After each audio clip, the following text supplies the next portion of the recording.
Overall, your group through 3 games.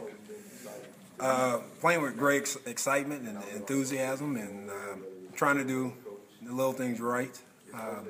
We still have mistakes out there that could definitely make us better. But they're playing hard, and that's all I ask them to do. Been a lot made about the way teams are defending Laquan.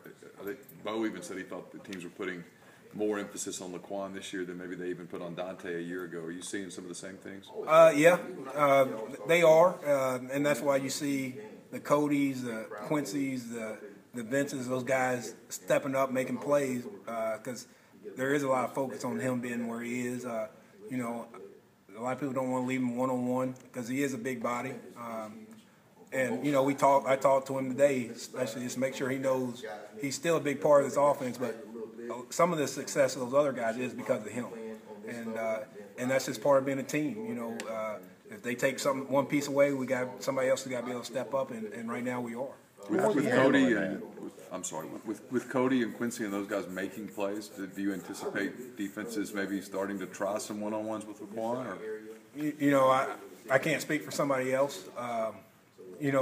If they still want to keep all the focus on him, hopefully those other guys can keep making plays. And if they want to switch, then hopefully when his time comes, he can make the play. But I tell those guys to be ready every time and expect the ball to come to you. More than once in camp, Coach Freeze talked to us about wide receiver depth, and he was concerned about that. Was there a time when you wondered if these guys that you've mentioned would produce and come up and make plays?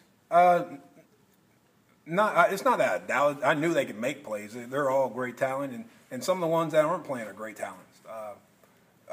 It's just great to actually see it in a game. In practice, you could see it. And a lot of these guys, Cody, he's been there since his 3rd year. He hadn't played just a whole bunch.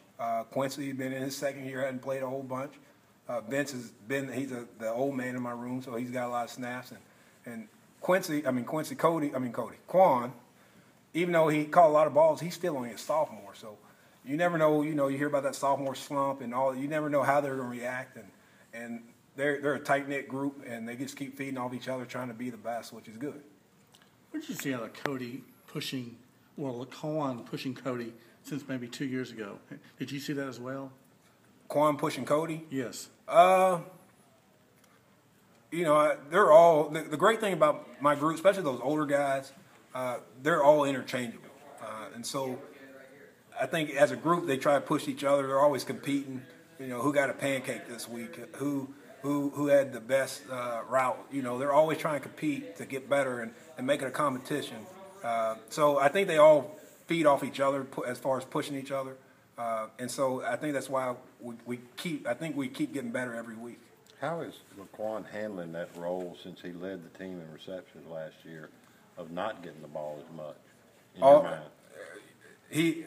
He's handling well, and actually he's still leading tied in top in receptions for our team with 15. It doesn't seem like he's touching it as much, but he's still got 15. And I think either Cody or Vince has 15, so he's still getting touches.